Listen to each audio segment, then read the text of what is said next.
Members, I'm going to call the February 18th, 2021 meeting of the Taxes Committee to order. Ms. Griska, if you would please take the roll. Marquart. Present. Marquart present. Lislegard. Lislegard present. Lislegard present. Davids. David's present. Davids present. Abaje. Present. Abaje present. Carlson. Carlson present. Carlson present. Detmer. Detmer present. Detmer present. Garofalo. Garofalo. Gomez. Gomez present. Gomez present. Her. Her. Hertas.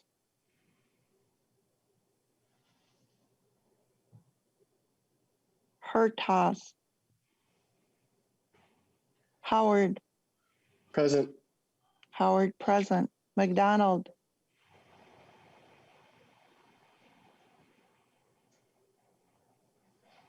McDonald.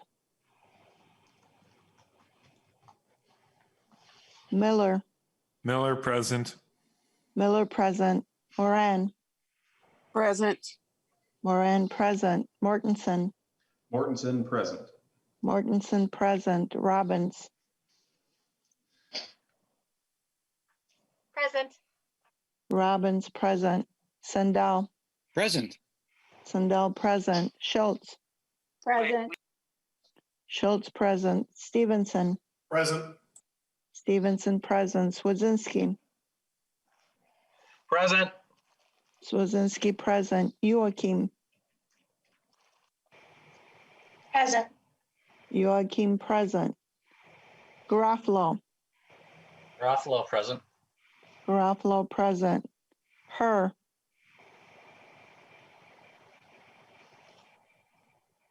Hertas.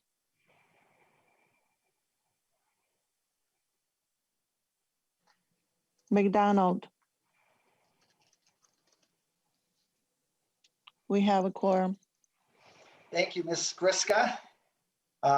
Next, we'll move to approval of the minutes. Representative Leslegard, would you like to approve the February 16th, 2021 minutes of the Taxes Committee?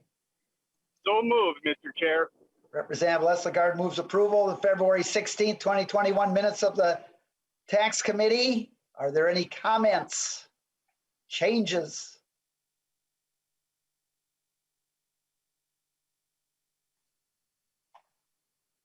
Hearing none, I'm going to ask members to briefly unmute themselves as we take the vote. All those in favor of approving those minutes, please say aye. Aye. Aye. Those opposed, say nay. No. Oh, the motion does prevail. The minutes of the February 16th, 2021 Taxes Committee are approved. Next on the agenda is House File 991. I will move to lay over House File 991 for possible inclusion into the omnibus tax bill. And members, this is a first step. This is the governor's tax bill as part of his governor's COVID-19 recovery budget. And so this is the first step in the budget process. And next Friday, we'll get the February forecast where we'll have the final kind of budget numbers to use.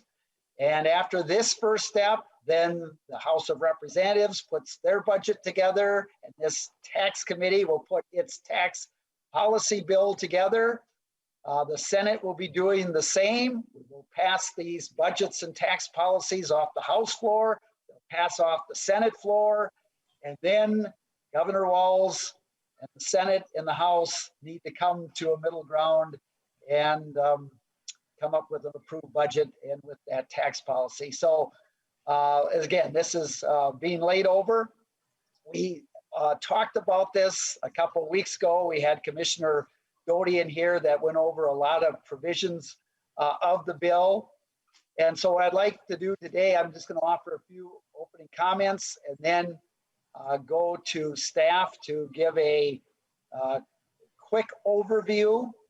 And then we have 26 testifiers. And I'm going to ask testifiers, as we're kind of getting ready to get to testifiers, to look at limiting your comments to 2 minutes. And we're going to have to be really pretty firm on that. So I'm going to give you some time, those who are on the testifying list, to start looking at how you can make your testimony 2 minutes.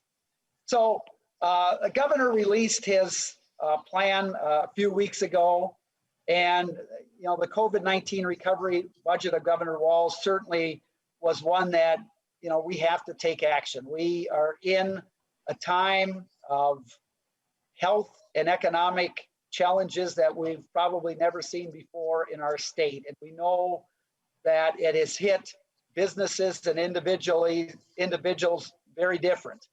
The lower your income was before COVID-19, the harder you've been hit by COVID-19. We also know, while many businesses have been really hit hard, the area that has been hit the hardest is your hospitality and leisure areas, where we've lost about 120,000 jobs, 40-some% of the workforce in our restaurants, bars, entertainment venues, fitness centers, and so forth. And so Governor Walz's budget recognizes this, recognizes we have to take action in these areas and invest in getting our students caught up, invest in getting people and families back to work, and investing in getting our businesses and our economy back working on all cylinders. And so what we're looking at today are the tax proportions or provisions of that budget, where the governor pays for those important investments in those areas to get the state back and recovered.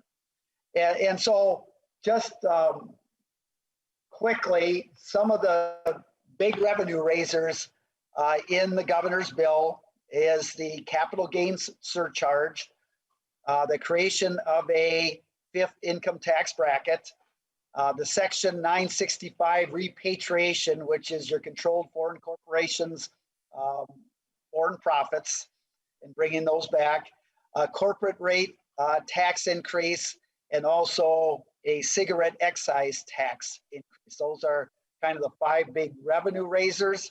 The biggest revenue cuts in the bill is the expansion of the 5.35% bracket and the reduction on the lower third bracket, and also the expansion of the working family credit.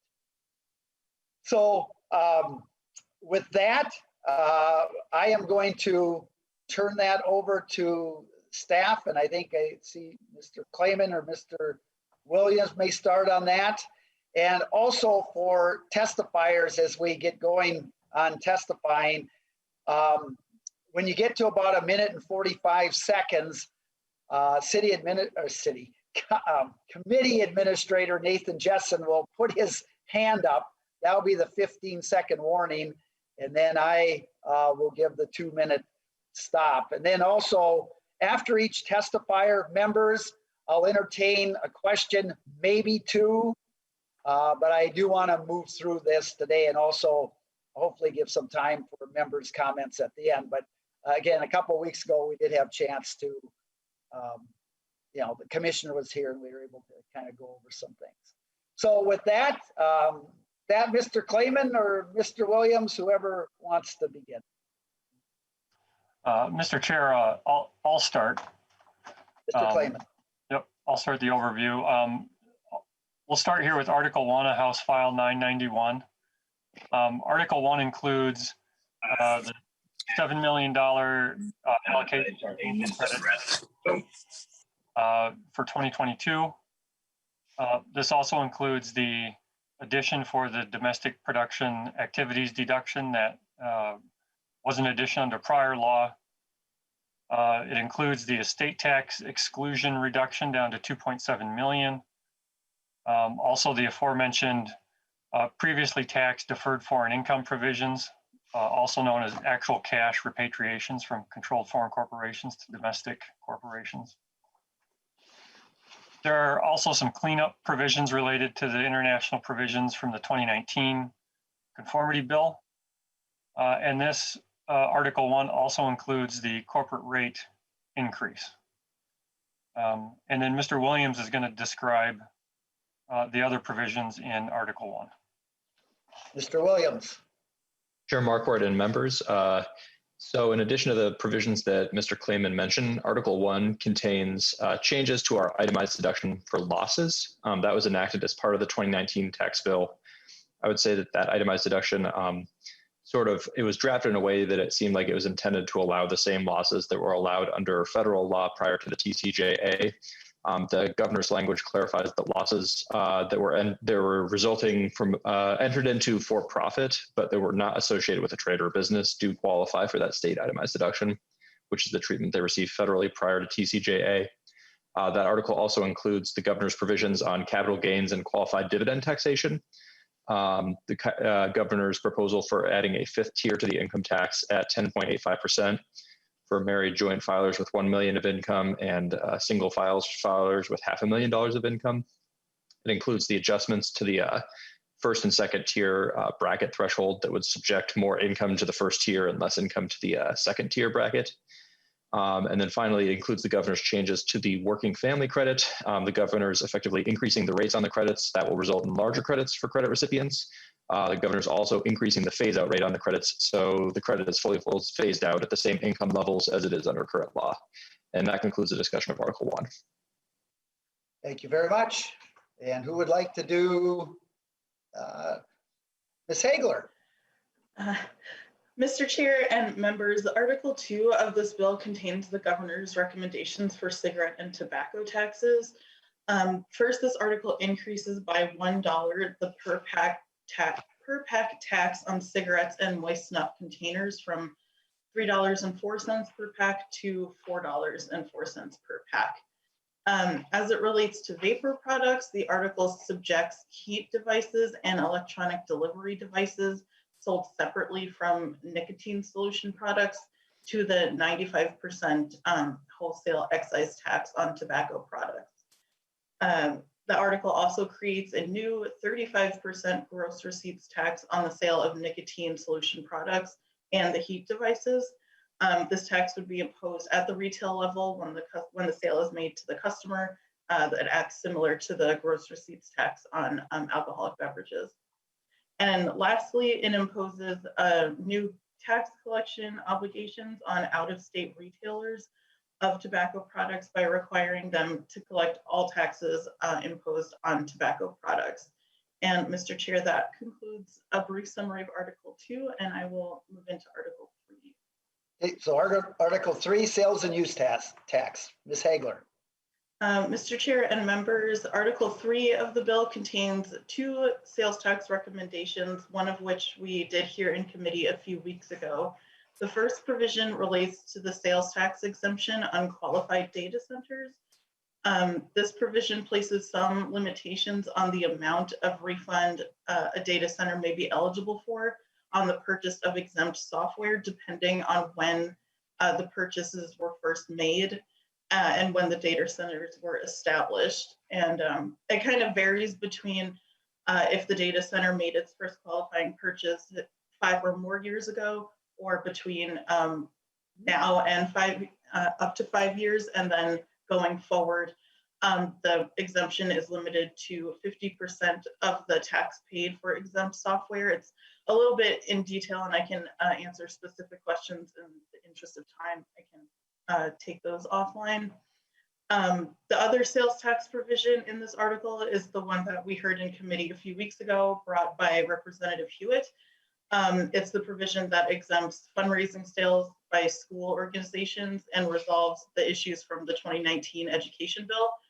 And that's the one that we did hear a few weeks ago. And Mr. Chair concludes Article 3. Thank you, Ms. Hagler. We moved to Article 4, property taxes and local government aids. Mr. Swanson. Mr. Chair and members, Article 4 Mr. Swanson, we can't hear you, or I can't anyway. How about now, Mr. Chair? I can, but it's not very loud. I guess I can try to lean in a little bit more if that helps. There you go. Yeah, try to lean in as far as you could. All right. All right. We can hear you. All right. So Article 4 contains provisions related to property taxes and local government aids. So sections 1 through 7 and 9 through 10 allow those with individual tax identification numbers or ITINs to qualify for homestead status and property tax refunds. Sections 8 and 12 involve an issue around split classification of certain parcels that have been approved by a structure. So these sections just clarify that parcels of at least 20 acres in size that have been approved with the structure and are enrolled in the SFIA program will have 3 acres assigned to that structure when split classified, rather than using the 10-acre split that is currently in the agricultural classification statute. Finally, Section 11 of this article allows the Commissioner of Revenue to correct overpayments and underpayments of state aids under Chapter 477A if there is an error in the factors that determine the aid amounts. Mr. Chair, that concludes Article 4, and I will move on to Article 5. Thank you, Mr. Swanson. Article 5, miscellaneous taxes and tax provisions. Please proceed. Mr. Chair and members, Article 5 contains a few miscellaneous tax provisions. I'm just going to jump to sections 5 through 7. These sections change the definition of other iron ore. Mr. Swanson, yeah, when you kind of move away, we don't hear you, so you just have to continue real close. Talk straight into the mic. Mr. Chair and members, Article 5, sections 5 through 7 change the definition of other iron ore bearing materials to ensure that the products produced by the new lump ore mining process are included in the production tax. And Mr. Chair, I'm going to pass it over to Mr. Clayman for the rest of this article. Mr. Clayman. Mr. Chair and members, to finish out Article 5, this article includes a provision related to capping the stadium reserve account at $100 million. There's a solid waste management tax provision in here that provides parallel treatment for self-haulers on construction debris to make that similar to commercial haulers. There's also a provision providing for parity in the premium taxes for surplus lines insurance, and it imposes the same rate based on whether you're buying that directly or through a broker. And then lastly, this article includes an administrative appropriation for the Department of Revenue for $2.209 million in 2022, fiscal year 2022, and $1.86 million in fiscal year 2023. And Mr. Chair, that concludes our overview of House File 991. So thank you very much, Mr. Clayman. So thank you very much to the House Research staff for that overview. So members, we are going to go to testifiers. Before we do that, the committee strongly encourages people to send in letters, just kind of with the accessibility in that being a little different. We appreciate that. So for the record, I want to list those individuals and groups who have sent in letters. So here it is, and this would also be in your virtual packets and on the Taxes Committee website.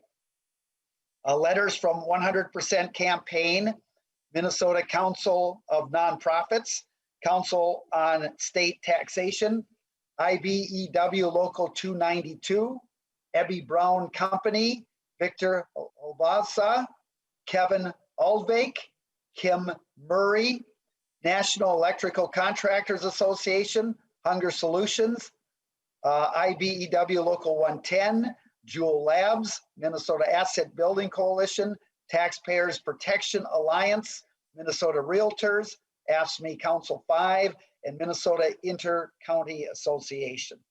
So now I'm going to move to testifiers. Remember, please 2 minutes. Nathan Jessen, the committee administrator, will raise his hand when you get to minute 45, and then I'm going to, I'm just going to have to stop you at 2 minutes because we've got 26 testifiers and about 70 minutes to go. And so First, what I'll do is read who's up and then who's on deck. So first will be Deb Housey and then Charles Washington on deck. So if you would please state your name for the committee and then begin your testimony. Deb Housey, please proceed. Okay, thank you. Chair and members of the committee. My name is Deborah Housey and I am a proud member of SEIU Healthcare Minnesota. I'm a home care worker. I'm one of over 20,000 home care workers with SEIU who care for Minnesotans across our state. We are mostly women and people of color. I'm here today in support of Governor Walz's budget and want to tell you a quick story about why it is so important that the richest Minnesotans to pay their fair share in taxes so we can find things like home care services for seniors and people with disabilities. I take care of 3 clients, including a wonderful woman named Polly, who is 101 years old. Late last year, both Polly and I got COVID. I was scared for what would happen to her, so I made the tough choice to move in with her while we quarantined for a few weeks to make sure she recovered. I lost money, and it wasn't without challenges, but I'm happy to say both Polly and I recovered. Home care workers are lifelines for Minnesotans to be able to stay in their homes. We've been called heroes during this pandemic, but we have struggled to get PPE, and thousands of us currently make only $13.25 an hour. Decades of underinvestment have got us to this point where people providing care during a pandemic are paid $13.25 an hour to keep fellow Minnesotans safe and healthy. $13.25. We need to stop trying to put a Band-Aid on problems. Our union recently negotiated a new contract that is a part of this budget that includes raising the pay floor to $15.25 by 2022, increasing sick time and boosting training. I am proud of our tentative agreement. While home care workers have sacrificed— Ms. Housey, that's 2 minutes, please. So any last sentence there that you want to add? Yes. I urge you to help home care workers like me by passing a budget that funds our needs and asks the richest to pay their fair share. If you do, we can make our state more healthier, work to address racial disparities, and help make sure we come out of this pandemic stronger than we were before. Thank you. Thank you very much. Any questions, members? Thank you. Charles Washington, and then Amy Haho is on deck. Mr. Washington. Good afternoon, Chair Marquart, Vice Chair Liz Lagarde, and committee members. My name is Charles Washington, and I live in New Hope. I'm a proud skilled construction laborer and a member of LIUNA Local 563. Before I was laid off last week, I was working for the traffic division of the Minneapolis Department of Public Works for nearly 2 years. I took great pride in using my skills to fix and maintain the city's traffic signs to help keep the community safe.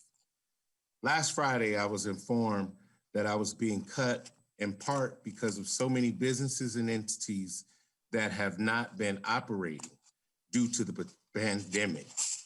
Downtown employers had people working remotely, and diners and shoppers were light even when restaurants and businesses were open. The tax revenue that the city would usually receive from those businesses has not been collected at normal levels for months, for more than a year. So while the city is falling short on its budget, I'm collateral damage, as the deficit is balanced on the backs of workers like myself. I like my work. I need to work. I also want to work so I can earn a full income. I need to take care of myself and my family. It's a mental struggle to figure out how to survive with my recent application for unemployment not yet having been approved. Then all of a sudden, the impacts of COVID on my work is now excuse me, I'm in the 9th year of my career as a laborer, and every couple of years, something like this happens where I lose my job when I'm in a good situation. People shouldn't be sacrificed this way. We're not just numbers on a balance sheet or on a spreadsheet. Some Minnesotans. Mr. Washington, that's 2 minutes. You have finish up a sentence there.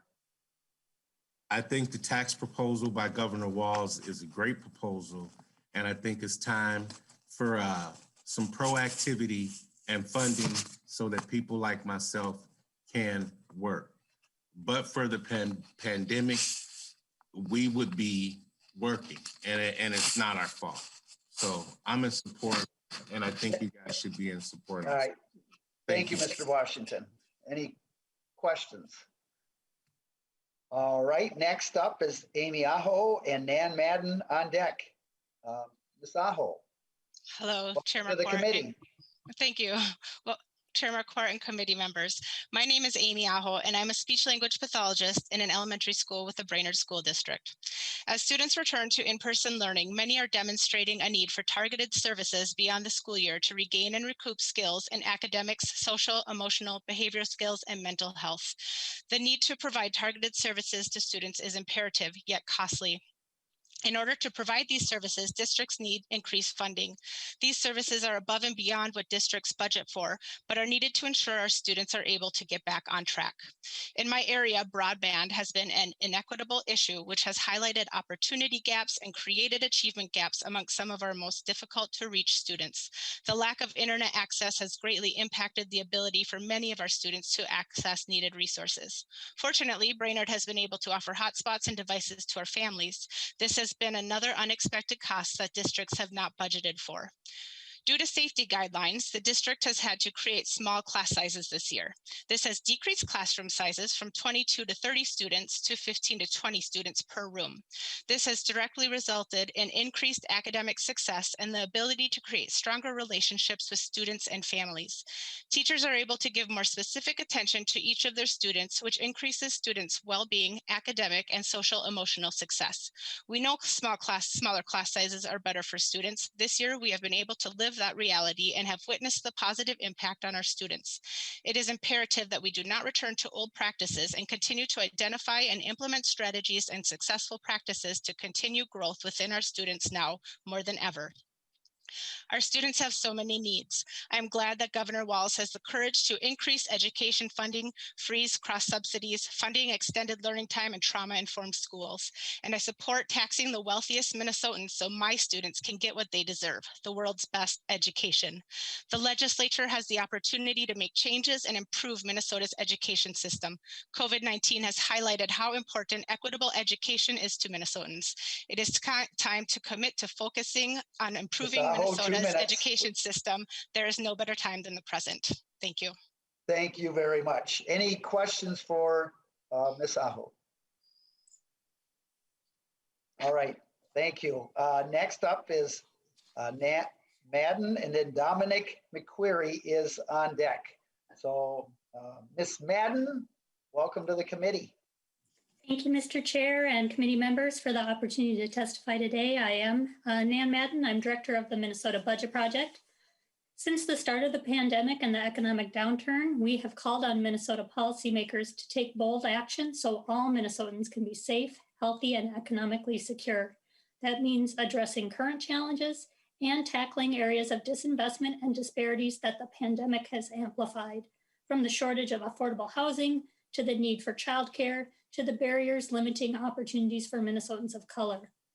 The impact of this recession has been extremely uneven. Those with the least resources have been hardest hit, and hardship remains high.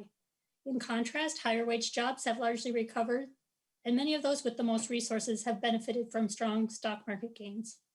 Under Governor Walz's budget, those with the greatest resources would contribute a bit more to get through today's challenges and build a stronger, more equitable recovery.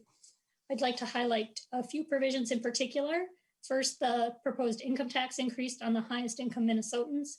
This is a strategy Minnesota has successfully used before. In 2013, Minnesota passed a fourth tier and a progressive tax package that ended a decade of frequent budget deficits and funded investments in education.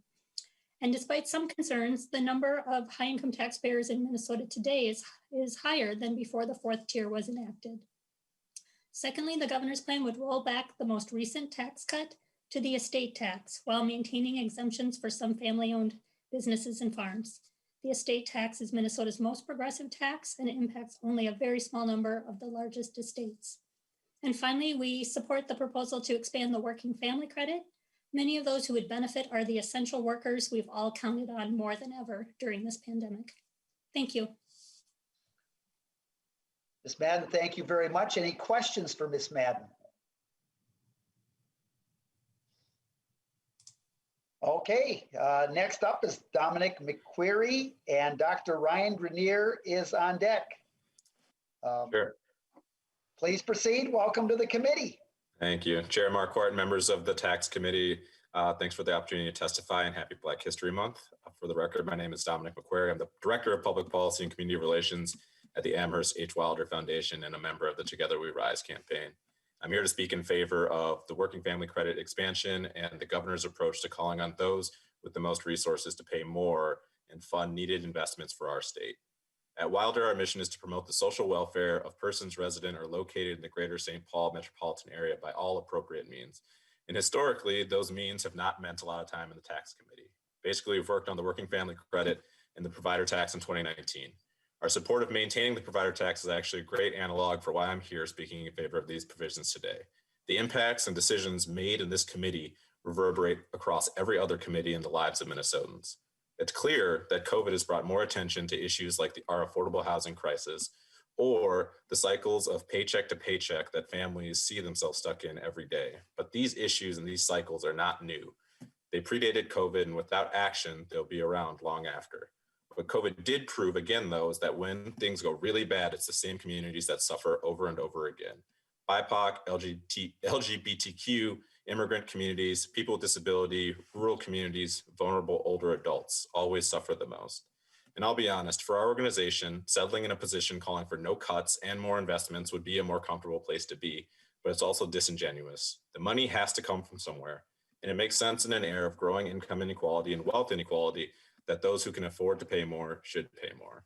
At Wilder, we conduct a tri-annual survey, and in 2018, it showed a 10% increase in homelessness. That was before the spike of what we saw in our state this past spring and summer. We see growing rates of food insecurity, substance use and abuse, childcare shortages, the list goes on and on. So when we see an increased need to respond to the challenges of today and grapple with the fact that we had growing issues yesterday, we must Mr. McQuarrie, 2 minutes. So in closing, we support the Together We Rise campaign and the approach that underpins the governor's tax proposals that call on the wealthiest and highest earning Minnesotans to help shake up the status quo of the way that we invest in Minnesota's future. Thank you. Thank you very much. And I want to announce that a while back, Representative Hertas joined the meeting, so wanted to get that in. Next up is Dr. Ryan Greiner, and Beth Cadon is on deck. So Dr. Greiner. Good afternoon. My name is Dr. Ryan Greiner. I'm here as a physician representing my professional views, and specifically I'm here to strongly support the proposed tobacco tax increase included in the governor's budget. I'm a former smoker. I quit over 10 years ago, but I've experienced what tobacco addiction is like. And one thing that I know is that the longer it goes on, the harder it becomes to stop, and the consequences add up. Heart attack, stroke, chronic lung disease, disability, cancer, the list goes on. Every day I see the heartbreaking and preventable effects of smoking. And each year in Minnesota, 6,000 people die from smoking, and we lose $3 billion in healthcare costs. And that's B as in billion. And worse yet, at the moment, we're in the middle of a deadly pandemic that's seeing smokers have worse outcomes if they get infected. But every time the price of cigarettes goes up, people quit. Good science has proven this over and over. And more than any other individual factor, price hikes encourage smokers to look for help. And high tobacco prices are also a preventative factor for youth. And this is a critical point because if no one starts, smoking stops. Including e-cigarette devices with the proposed increase is smart. E-cigarettes are not approved for tobacco cessation by the FDA, which means there is not good science behind it as a cessation tool. And perhaps more importantly, more than any other individual tobacco product, These devices attract and introduce kids to nicotine, which is the source of the addiction.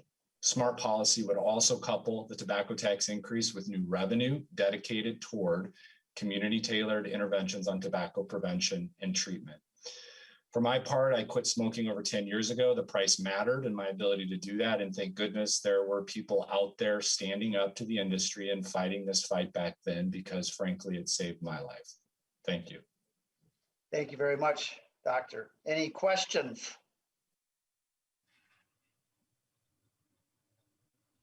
All right, next is Beth Cadon, and Jill Larson is on deck. So Ms. Cadon, welcome to the committee.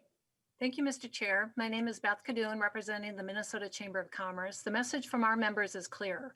A top priority for this session should be on Minnesota's economic recovery. This includes a do no harm approach, which is critically important so that additional cost burdens are not placed on employers who are doing their best to keep their doors open and people employed. We strongly oppose the governor's tax proposals as they impose permanent, uncompetitive tax hikes of nearly $1.9 billion that would fall greatly on private sector employers while they continue to grapple with the impacts of the COVID-19 pandemic and its uncertainty.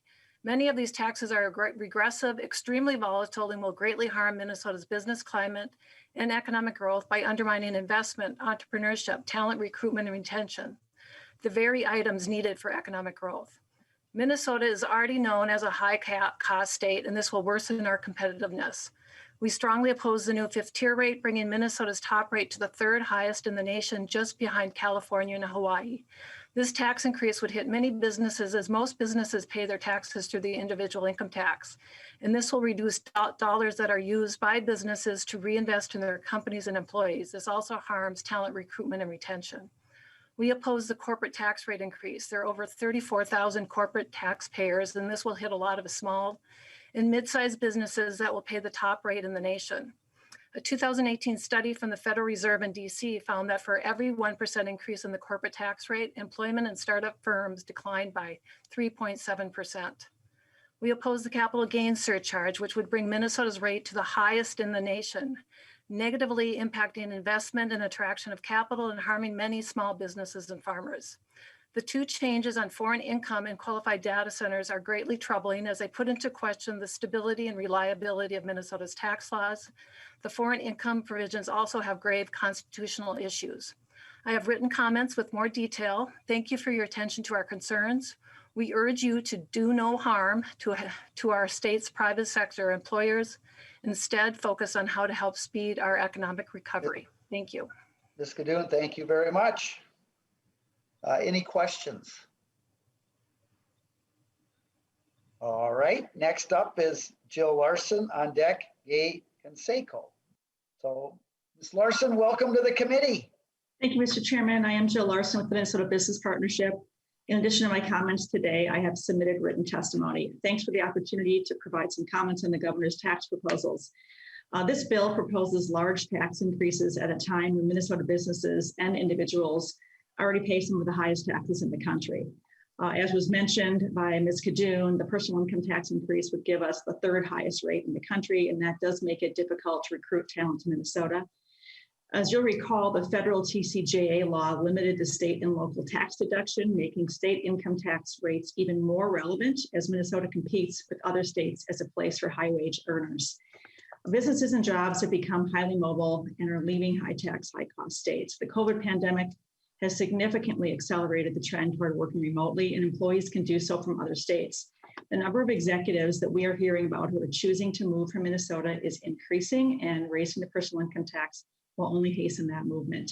Minnesota risks losing businesses and employees who can work remotely from other lower cost states. Raising corporate taxes is regressive, it's uncompetitive. Retroactively taxing income earned outside the US will make Minnesota's tax system more regressive, make Minnesota companies less competitive, and due to likely constitutional challenges, create fiscal instability for the state. Minnesota has a long history of primarily only taxing income earned in the US. The foreign income provisions in the proposal are a significant departure from Minnesota's and other states' tax policies, and it will result in large retroactive tax increases on Minnesota companies. That'll hurt their ability to compete with foreign companies. Regarding the data center issue, the state should honor the agreements it made with businesses that have invested literally billions of dollars in qualified data centers. They made those decisions to locate here because of the sales tax exemption. DEED has actually marketed the exemption across the country, and now the governor is proposing to renege on those agreements. So I know I've used up my time, Mr. Chairman, be happy to answer questions, and there's more details in my written comments. Thank you. Thank you very much, Ms. Larson. Any questions for Ms. Larson? All right, Gay Conseco is now up and Jessica Young is on deck. Ms. Thank you, Conseco. Mr. Chairman. My name is Gay Conseco, and I'm the director of a preschool in South Minneapolis and have worked in childcare for 32 years. The pandemic has been an incredible, difficult time for all of us in childcare, and the lack of support for years had already taken a toll on us. The COVID pandemic caused me and many other leaders in my position to make difficult choices. Many of us went without pay or less pay to keep our centers open. Initially, we struggled to remain open for essential worker families, but even as more of our students are returning, we are still struggling because of decreased student enrollment and thus decreased revenue. Many of our families would love to re-enroll their children, but they cannot because of lost income. Consistent early childcare is essential for healthy development. Recent studies have indicated that a child's self-esteem is already established by age 5. Quality childcare is an absolute necessity for children and their families to navigate their first school experience successfully. Even before the pandemic, and especially now, because of low funding, there are very few centers with adequately trained and paid staff. Ironically, the cost of quality care is very expensive, putting it out of reach for many families. This has had a negative effect on the entire community. This is especially true in low-income areas. The pandemic has only aggravated the situation. Many early childhood educators lost their jobs because schools closed. This has caused a vacuum of quality schools and prevented many families from returning to work, thus decreasing tax revenue. This is why we support the governor's budget, specifically his proposal to implement a tax code where all Minnesotans pay their fair share, including the top 1% in corporations.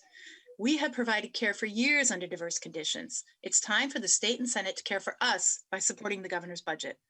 The funds that his proposal will provide will make the difference between a struggling, broken system to a system where children, parents, and teachers and providers will be supported and respected by the state. These funds will make quality childcare accessible to all families. We support the governor's budget. Thank you. Thank you, Ms. Conseco. Any questions? All right, hearing none, we'll move next to Jessica Young, and on deck is Angela Larson. Ms. Young, welcome to the committee. Thank you. Good afternoon, Chair Marquart and committee members. My name is Jessica Young, and I am a Policy and Advocacy Manager at the Medical Alley Association. We are the cross-sector healthcare association in Minnesota that supports and advances Medical Alley's global leadership in health, innovation, and care. Thank you for the opportunity to testify today on House File 991. We want to thank the bill author for the inclusion of $7 million for the Angel Tax Credit.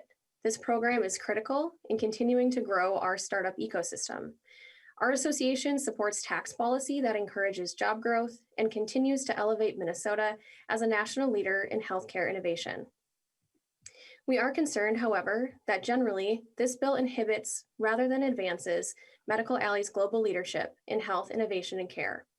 It will put healthcare organizations located here at a disadvantage and will have a negative impact on how our state is viewed for expansions and relocations. To be brief, the significant changes made to both corporate and individual income taxes harm competition, and the other changes in the bill do little to offset this. Additionally, modification to the data center provision is a major concern of our association. A number of prominent Minnesota companies have made investments in data centers with assurance from the state of a 20-year tax exemption. Modifying a tax incentive retroactively sends the wrong message to other companies that are looking to come to Minnesota. I appreciate having the opportunity to share our thoughts on House File 991, and we look forward to ongoing conversations around balancing the state's budget and helping our state recover from the effects of the COVID-19 pandemic. Thank you very much. Ms. Young, thank you so much for your testimony. Is there any questions? Representative Sandell. Thank you, Mr. Chair. I'm sorry I missed the raising my hand, but I would like to ask the representative from Better Business Bureau, or rather Minnesota Business Partnership, a quick question, if she's still available, please. Miss Larson, I don't know. Yeah, that's one thing with, I think, the Zoom meetings, you're going to have to catch people right on time. So maybe do that offline if you can, Representative Sandell. Thank you. Thank you, Mr. Chair. I'm sorry. Because in fact, I will tell you that we're kind of rolling people in on this because there's so many. So we're kind of kicking people out too as we go. Not literally, of course, but just to kind of make things work. So no, I that's understand. why she's probably not on. Thank you. Thank you. Okay. Thank you very much. Next, we have Angela Larson and then Melissa Heising on deck. So, Ms. Larson, please proceed. Good afternoon, Mr. Chair and members, and thank you for allowing me the opportunity to testify. My name is Angela Larson, and I'm the Family Services Director for United Community Action Partnership, and my main office is in Marshall. We at UCAP have operated a free tax prep program for low-income individuals and families for the last 14 years and have sites in 6 locations in Southwest Minnesota. Through that work, I've been able to see the difference that credits like the Working Family Tax Credit have made in the lives of low-income Minnesotans. Like the federal Earned Income Tax Credit, the Working Family Credit is only available to people who are working.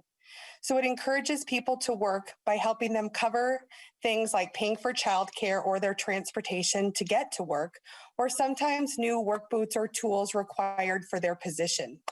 These valuable credits will be especially important now as people will be recovering physically and financially from COVID-19. Many working families look forward to tax time because it can help them get caught up with things that they may have fallen behind on or take care of issues that they have been putting on the back burner. For example, one young woman found out that she was going to be getting just over $1,000 in a tax refund.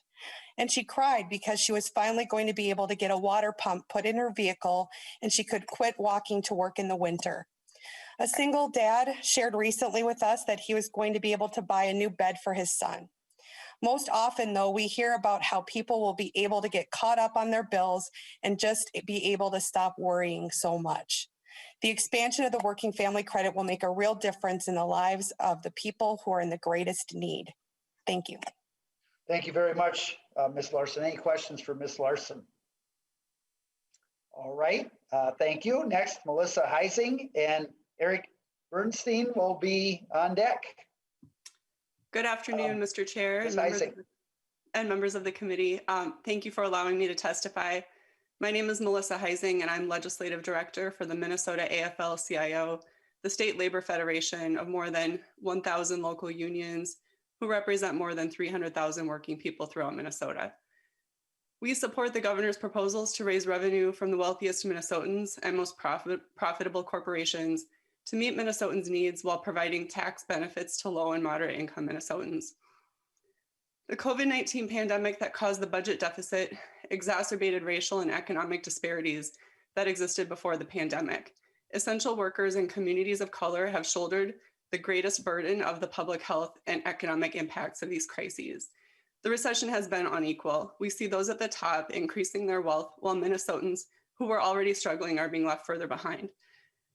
To solve our budget deficit and make investments so working Minnesotans can recover and thrive, we support a new 5th-tier income tax on the wealthiest Minnesotans, raising the estate tax on the wealthiest estates, increasing the working family credit for low and moderate income Minnesotans, taxing corporations on repatriated foreign income, increasing the tax on corporate profits, raising taxes on capital gains and dividend income on the wealthiest investors. I want to remind committee members that the 2017 federal tax bill gave large corporations massive permanent tax cuts, and many have been thriving during this crisis. A recent Washington Post analysis of the 50 most valuable publicly traded US companies found that during the first 6 months of the pandemic, 45 of the 50 turned a profit. Combined, they distributed more than $240 billion to shareholders. All 50 spent far more paying out investors than they spent on COVID relief, and 27 of the 50 laid off a combined 100,000 workers. Workers have suffered and sacrificed the most during this pandemic, while the wealthiest and big corporations have gotten richer. Those who have prospered during these difficult times Ms. should do their Heising, part 2 minutes. to help us not just recover, but rebuild and pay more in taxes to fund Minnesotans' needs. Thank you for your time, Mr. Chair. Ms. Heising, thank you so much. Any questions? All right, we're going to move to Eric Bernstein, and then we have Barda Wahi on deck. Mr. Bernstein. Chairman Marquart, members of the committee, thank you for having me. My name is Eric Bernstein, and I am the policy director at We Make Minnesota, which is a pro-revenue coalition of labor and community groups from across the state. I am here today to speak in support of Governor Walz's proposed budget. The tax increases included in the proposal would take a small share of earnings from profitable corporations and the wealthiest Minnesotans and apply it to some of our most pressing and productive public investment priorities. In particular, the proposal to apply a surcharge to capital income over $500,000 would target the extremely wealthy who have benefited from a skyrocketing stock market while regular Minnesotans muddle through a trying recession. These policies are pro-growth, pro-equity, and well justified by both Minnesota's budget history and sound economic reasoning, but their individual merits undersell the wisdom and necessity of the governor's overall proposal. A state budget is a reinvestment. Contrary to some statements made today, tax dollars raised and spent by the state of Minnesota are not wasted, but put directly back into the economy to fund the roads, schools, and countless other collective needs that make that economy possible. And yet, as a country and as a state, we are reinvesting less and less each year while the demands of a modern economy intensify. The United States now reinvests a smaller share of its economy than any other developed nation. More recently, we have also become the only major economic power to scale back our public investments, allowing our infrastructure to degrade and our standard of life to fall behind that of our peers.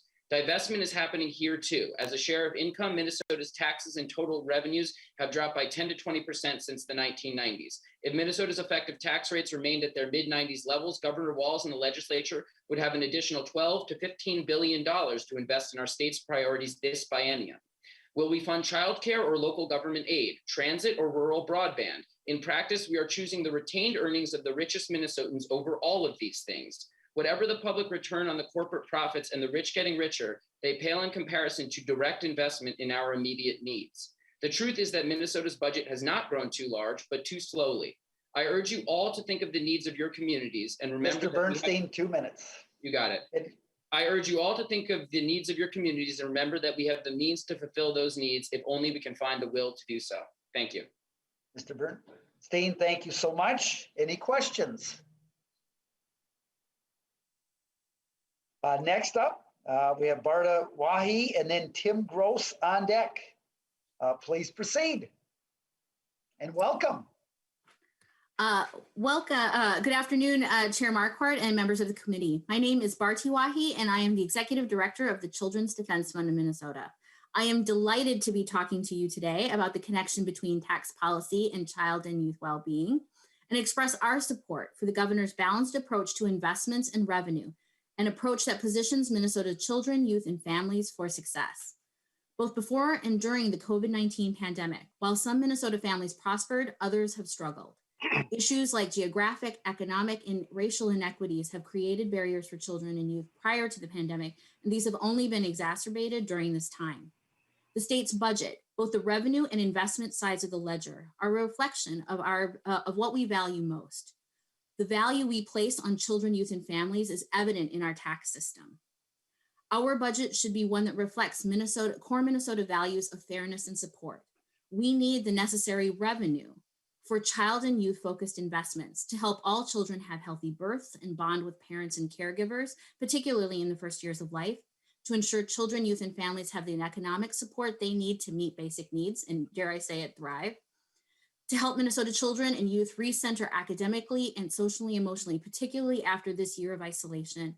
And finally, to address the barriers I referenced before that have left children in greater Minnesota, children living in low-income households, and children of color marginalized.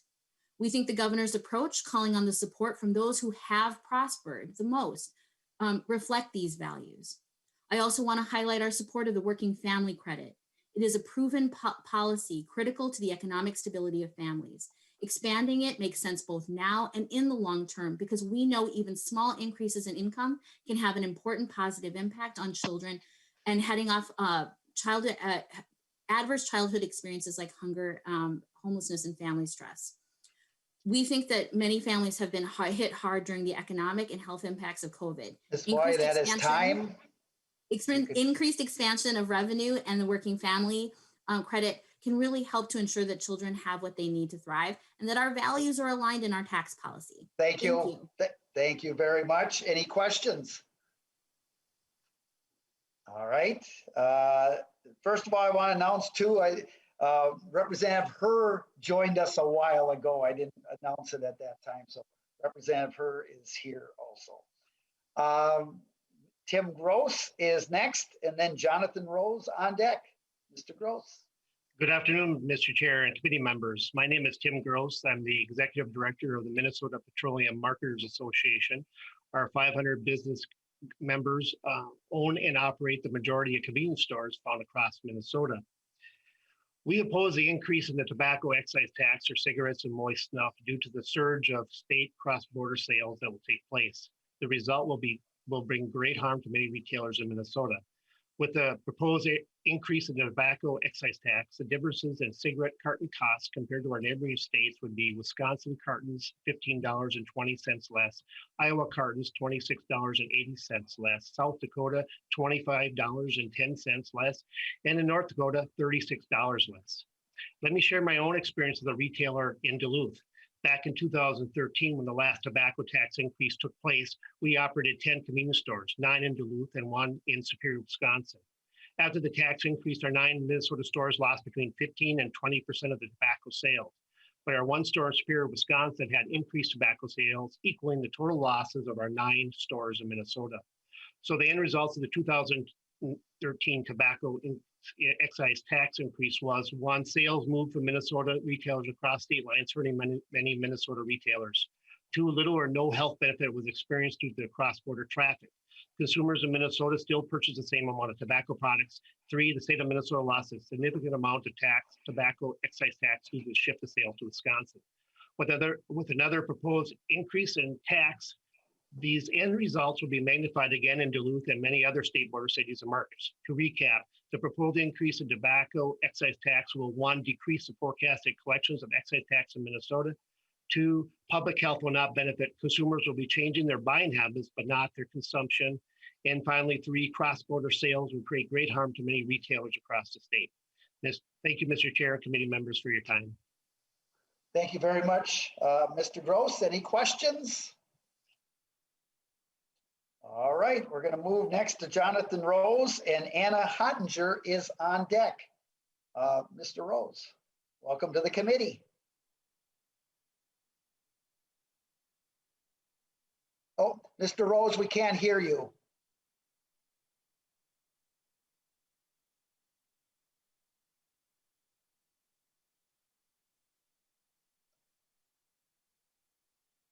So let's do this, okay. Let's go to the next testifier. Mr. Rose will come back to you if that's okay.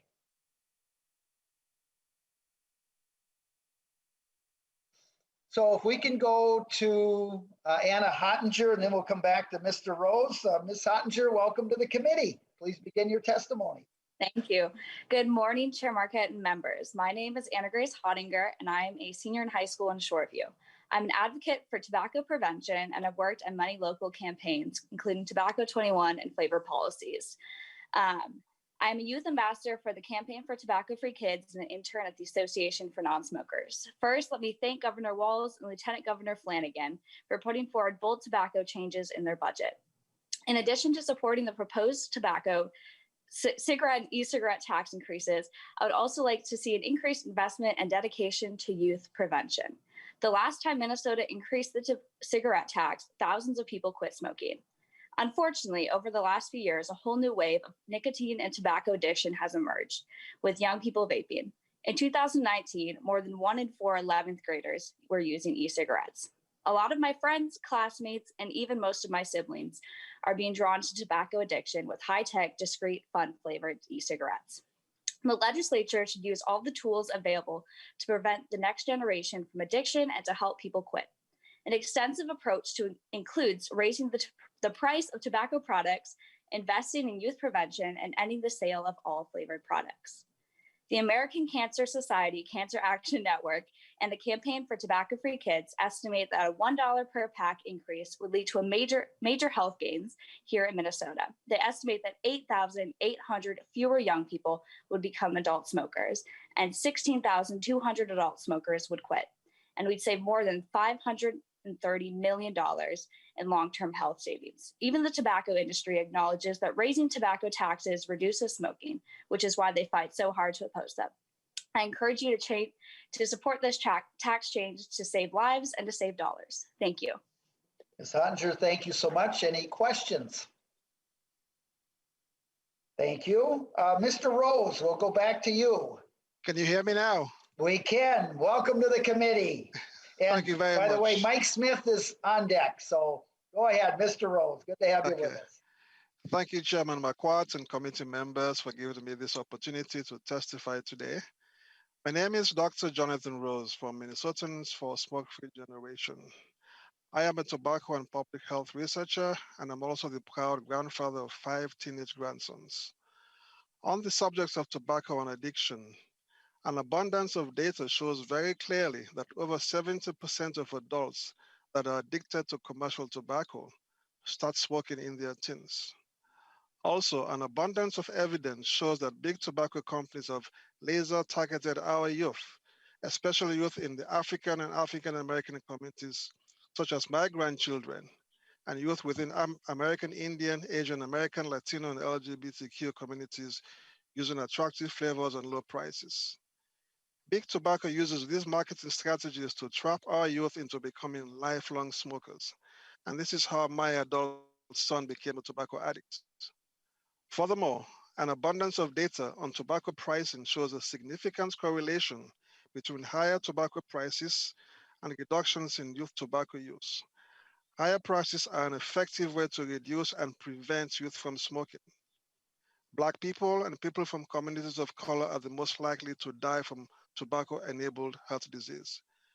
Therefore, to prevent my grandchildren and their friends from becoming tobacco victims, I support the tax increases on tobacco products proposed in HF 991 and urge you to pair the increases with increased investments in youth prevention, cessation, and continued research. Thank you very much. Thank you, Dr. Rose. Any questions?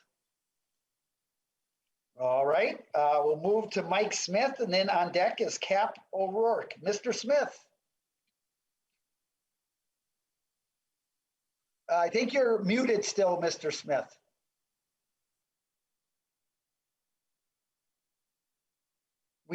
Yeah, you're still muted.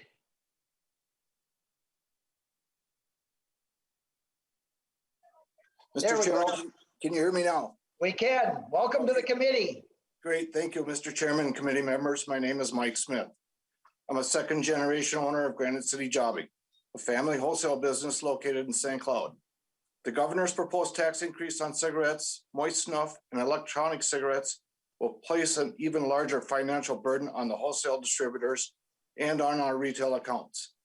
For background purposes, a wholesaler is licensed by the Department of Revenue and has to purchase special stamps sold in advance by the department for wholesalers to affix to each pack of cigarettes. The cost for each stamp is $3.67, which includes $3.04 for the cigarette tax and 63 cents for the cigarette sales tax. The law requires wholesalers to pay the retail sales tax on cigarettes in advance as part of the cigarette stamp cost. That means our company and every wholesaler has to have a line of credit with a bank because of the cost of buying the cigarette stamps is so high. That is, we have to borrow the money to pay the tax in advance. The governor wants to raise the cigarette tax by another $1 to become $4.04 a pack.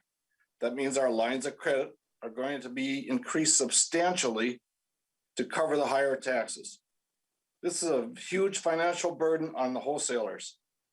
Collectively, all wholesalers collect and remit $1.1 billion every biennium in cigarette and tobacco excise taxes. And the governor wants to raise another $139 million with his tax increases. Neither the wholesalers nor the retailers are made of money. There is a limit to how high these taxes can be increased, and we are at that limit. The COVID pandemic has resulted in our retail accounts losing up to 45% of their gasoline sales because people are working from home, and up to 20% of in-store sales, which includes a lot of tobacco. We have all worked very hard to stay in business during these difficult times. Now is not the time to raise taxes. The state has a rainy day budget fund for covering these deficits. Well, it's kind of pouring outside, and I urge you to use the surplus fund instead of raising taxes. I thank you for your time and consideration. Thank you very much, Mr. Smith. Next, we have Cap O'Rourke and then Guy Bentley. Mr. O'Rourke. Thank you, Mr. Chair and members. My name is Cap O'Rourke, and I'm here on behalf of the Midwest Vapor Coalition. We represent retailers and manufacturers of vapor products and e-cigarettes. We are here in opposition to the governor's proposed tax on these products, both the 95% tax on devices and the additional 30% tax at the register. If this were to be imposed, I remember the governor said that this is a moral document and creating incentives. The problem is, if this were to be imposed, this would be taxing the products that have the lowest amount of nicotine, the absolute highest. And it would create an incentive for those users to use high nicotine vapor products, or even worse, be using traditional tobacco products, which we know kills over 1,000 people a day. These products, for example, this product currently retails, this is just a device, this currently retails for $35. With the compounding impact of the 95% and the 30%, this product would end up retailing for over $65. That's before you have any liquid. These prices are already at a threshold that is out of the average youth and young people. They have a high price entry point, but over the long term, our adult users do save money. Taxing these products in this manner would cost our adult users and make them have the hard decision to go to high nicotine products or back to smoking. Please oppose these taxes. Thank you very much. Thank you very much, Mr. O'Rourke. Next, we'll have Guy Bentley. And if you do have questions, just to kind of, we're sitting good with time, but we're getting close. If you do have questions, just have your hand raised ahead of time. Otherwise, I'll just move to the next testifier. I haven't seen any hands raised yet, but Mr. Bentley will be next, and then Thomas Bryant. So Mr. Bentley. Chair, members of the committee, thank you so much for the opportunity to speak to you today. My name is Guy Bentley. I'm Director of Consumer Freedom at the Reason Foundation. We're a non-profit, non-partisan think tank. I'd like to speak about the vapor and tobacco product excise taxes being proposed in the budget. Minnesota was the first state in the nation to impose an e-cigarette tax. It remains one of the highest, and we have had some analysis of the effect of that tax. A study that was released last year showed that after Minnesota introduced that tax, 32,400 fewer smokers quit because of the tax. And the reason that is because e-cigarettes are substitutes, not complements to traditional cigarettes, and are a far less harmful way of consuming nicotine. So whenever you raise e-cigarette taxes, that is fewer people switching away from combustible cigarettes, which is the most dangerous form of tobacco use. Secondly, I'd like to turn your attention to the part of the bill where it talks about heated tobacco products. Not everyone might know what these are. There's only one heated tobacco product that's been authorized for sale in the United States, and it's currently not sold at any store in Minnesota, so any tax increase on it will not raise any revenue anyway. But this product is called IQOS, and the Food and Drug Administration has granted what it calls a modified risk order to this product. And what that means is the FDA has evaluated the science around that product and concluded that IQOS, quote, significantly reduces the production of harmful and potentially harmful chemicals. And I quote, switching completely from conventional cigarettes to the IQOS system significantly reduces your body's exposure to harmful or potentially harmful chemicals. So levying a large tax on a product that the Food and Drug Administration has authorized to market as less toxic than combustible cigarettes would not be a great move for public health. Thank you so much for your time. Thank you very much, Mr. Bentley. Next, we have Thomas Bryant and then Lance Klatt. Mr. Bryant. Mr. Chairman and members of the committee, my name is Tom Bryant, and I represent the Minnesota Wholesale Marketers Association. The association's members sell products to retail stores. The tax increases on cigarettes, moist snuff, and electronic cigarettes in House File 991 would result in Minnesota being ranked as the 4th highest cigarette tax nationwide, the 2nd highest tax on moist snuff, and the highest tax on electronic cigarettes of all the states. At the same time, Minnesota is currently ranked as the 5th highest state for cigarette smuggling, and a $1 per pack increase would make current cigarette smuggling and cross-border purchases even worse. The Mackinac Center for Public Policy study on cigarette smuggling concludes that 36% of all cigarettes smoked in Minnesota are obtained from sources outside the state. The budget projects that these tax increases will raise $139 million, but the Department of Revenue's explanation in the documents provided by the committee of the tax increases does not make any reference to the smuggling and cross-border impact on tax collections. Were the smuggling and cross-border factors taken into account? We simply don't know. And why does Minnesota have such a high rate of cigarette smuggling? Because of the difference in cigarette tax rates. If the $1 cigarette tax rate is enacted, Minnesotans would save $46 on a carton of cigarettes bought in North Dakota, $35 in South Dakota, $37 in Iowa, and $25 in Wisconsin. These different tax rates put wholesalers and their Minnesota retail accounts at a severe competitive disadvantage to retailers in other states. During the COVID pandemic, retail sales of gas and in-store products have declined significantly because people are working from home. At the same time, our wholesalers and retail accounts have worked very hard to remain open, but the proposed tax increases carry a heavy burden. The financial burden could lead to employee layoffs and store closures because Minnesota's ranking at or near the top of cigarette and tobacco tax rates would magnify the illicit market, smuggling, and cross-border purchases. We urge you to not increase taxes on wholesalers, retailers, and consumers. Thank you, Mr. Chairman. Thank you very much, Mr. Bryant. Next is Mr. Klatt and then Monty Williams. Mr. Klatt, welcome to the committee. Thank you, Mr. Chairman, members of the committee. Name is Lance Klatt, Executive Director of the Minnesota Service Station and Convenience Store Association. My organization represents nearly 400 petroleum repair auto repair retailers in the state of Minnesota. A large concern for my members is the governor's proposal to raise state cigarette and moist snuff taxes by 33% and his proposal for a new tax on electronic cigarettes. Minnesota currently has the 9th highest cigarette tax in the country at $3.04 a pack. The governor's proposal further penalizes retailers and consumers by raising the tax another $1 per pack. At $4.04 per pack, Minnesota's cigarette tax rate would move to the 4th highest in the nation. Minnesota customers will be able to save a significant amount on a carton of cigarettes by purchasing them in neighboring states, such as Mr. Gross and Mr. Bryant has just previously mentioned. The savings on a carton of cigarettes would be $36 in North Dakota, $25.10 in South Dakota, $26.80 in Iowa, and $15.20 in Wisconsin. Minnesota retailers do their part every day in preventing the sale of tobacco to the youth. Minnesota retailers consistently lead the nation in successfully completed compliance checks. Our members employ thousands of Minnesotans. We bear incredible burdens and costs to collect tobacco, fuel, and sales taxes.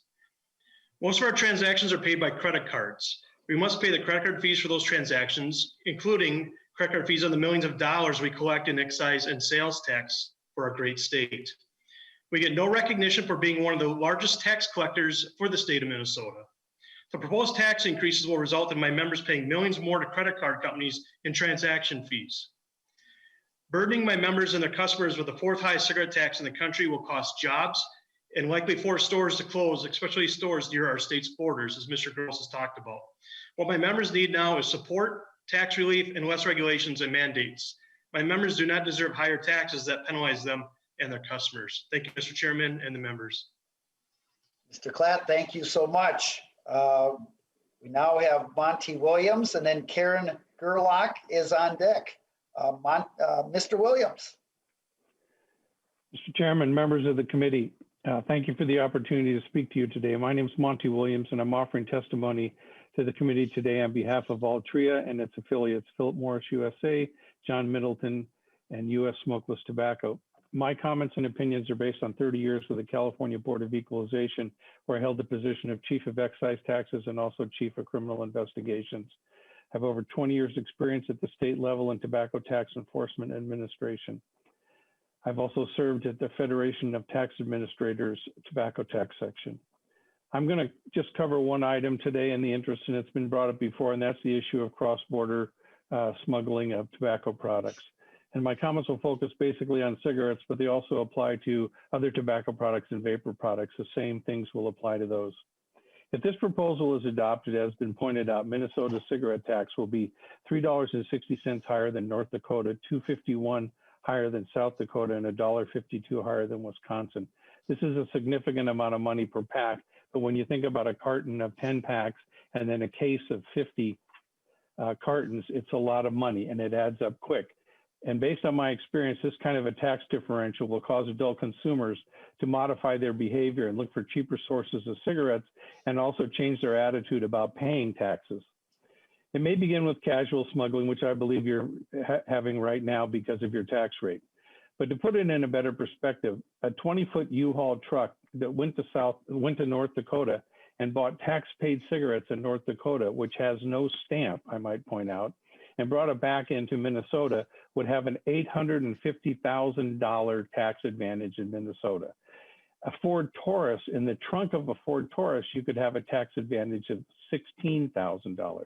That's significant money and gets people to move into this area. And as was pointed out, the Mackinac Center points out that already 36% of your consumed tobacco in Minnesota is not purchased in Minnesota. And I see no language in the bill to address this kind of enforcement issue. Okay, I thank you very much for your time here, and I'd be happy to try to answer any questions if anyone has one. Thank you. Mr. Williams, thank you so much. Next up is Ms. Gerlach, and then Gregory Conley is on deck. Ms. Gerlach, welcome to the committee. Thank you. Good afternoon, Mr. Chairman and members of the committee. I'm Dr. Karen Gerlach. I'm testifying today in opposition to the portion of the bill of House File 991 that would increase Minnesota's already nation-leading tax on electronic nicotine vapor products. I offer my testimony as a current consultant to Reynolds American, and I also bring 25 years of experience in the public health tobacco control field, including work with the National Cancer Institute, the CDC's Office on Smoking and Health, and the Robert Wood Johnson Foundation. My testimony today reflects my views only and is based in my wide experience in tobacco control. The FDA has well recognized that there is a continuum of risk across tobacco and nicotine-containing products, and that by far cigarettes are the most harmful. Public health researchers estimate that e-cigarettes are 90 to 95% less harmful than cigarettes. The proposed tax increase would more than double Minnesota's tax on e-cigarettes. And despite the fact that the bill also raises the cigarette tax, the result would still be that a pack of cigarettes would be nearly 50 cents lower than an e-cigarette cartridge. This creates a significant financial disincentive for Minnesota's smokers to switch from the highest risk tobacco product to those that are significantly less harmful. And in a worst case scenario, Minnesota's former smokers who've already successfully switched to these lower risk products would have a financial incentive to return to cigarette smoking. I don't believe that this is your intent with this bill. A 2020 study published by the National Bureau of Economic Research and funded by the National Institutes of Health found that for each e-cigarette cartridge not purchased as a result of an increase in the e-cigarette tax, more than 6 packs of cigarettes are purchased. Your taxing authority can be employed to encourage Minnesota smokers to switch to lower risk products, which would not only decrease the state's smoking rate, but also the associated healthcare and societal costs that result. Dr. Gerlach, that's 2 minutes. If you could finish the sentence there. Thank you so much. Okay, yeah. Thank you very much, Dr. Gerlach. Next up is Gregory Conley, and then last testifier, Molly Moylanen. So, Mr. Conley. Good afternoon, Mr. Chairman and members of the committee. My name is Gregory Conley. I am the president of a nonprofit advocacy group called the American Vaping Association, and we want to encourage you to think a little harder about the e-cigarette tax as well as the OTP tax increase in HF 911. There are still 630,000 adult smokers in Minnesota, and regressive tax increases are not going to help them. And these taxes are particularly odious when their end effect is discouraging adult smokers from quitting combustible products. This is especially true now that we are entering a new world where the only newly marketed tobacco-derived 5 nicotine products will be ones that the FDA designates as, quote, appropriate for the protection of public health after thorough scientific examinations of the products. This is a new world where you have people who have worked in public health for years, tobacco control for years, who would never dream of working in a for or with a tobacco or nicotine company, and they are coming and they are seeing the potential of these products.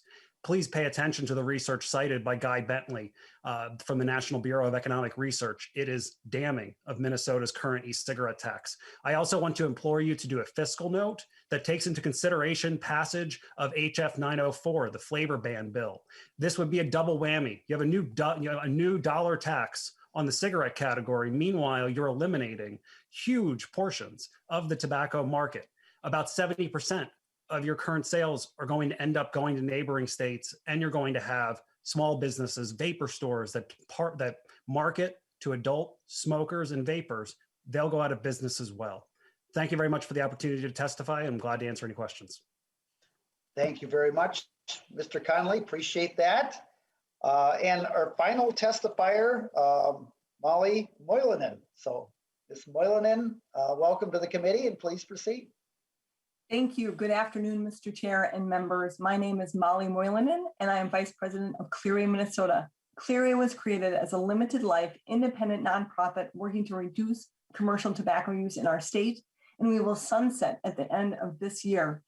We support increasing tobacco prices because they are the top driver of smoking declines. Since 1993, 53% of smoking reductions in Minnesota have come from price increases alone. Price increases inspire current smokers to quit and prevent new users from ever starting. These results and the health benefits that accompany lower incidence of smoking are realized most in groups that historically smoke at higher rates. I want to make a few points about today's bill. First, this bill could have an even greater health impact if a fraction of the revenue was dedicated to cessation and prevention. Last year, Minnesota collected nearly $760 million in tobacco taxes and settlement fees, but only 1% of that money is used for tobacco control. Please consider directing more tobacco revenue to health as you weigh various proposals this year. Second, as proposed, taxing e-cigarette devices, regardless if they are sold with or without the nicotine solution, is a good idea that we support because it keeps our tax code in line with the evolving e-cigarette industry. We are ready to work with the department on the specific language to reflect best practices from other states that have already done this. Now, one concern raised today by Big Tobacco is the potential for an increase in illicit sales. I want to underscore that this is a common yet exaggerated tobacco industry claim to discourage decision makers from taking meaningful action. Minnesota's cigarette tax stamp system is very good. See, the industry knows what we know. Higher prices discourage smoking, which compromises their profits. And that's the bottom line. Thank you. Thank you very much.